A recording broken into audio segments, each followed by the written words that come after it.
Is it done yet?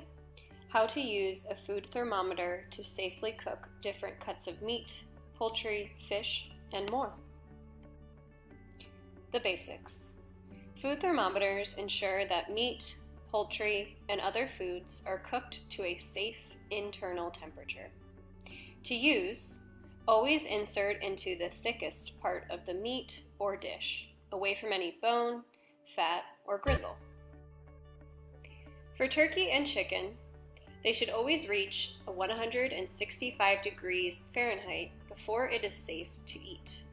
When cooking a whole bird, insert the thermometer into the innermost part of the thigh and wing, and be sure to avoid any bones.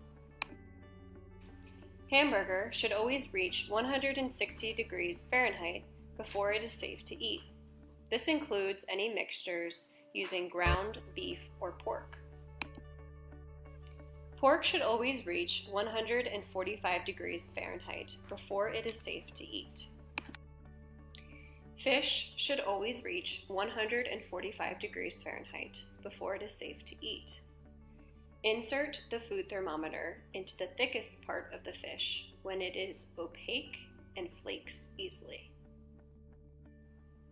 Make sure all leftovers, casseroles, and egg dishes reach at least 165 degrees Fahrenheit before they are safe to eat. Want these food safety facts at your fingertips? Download the app. Use the QR code above to download the Is My Food Safe app for more useful food safety information.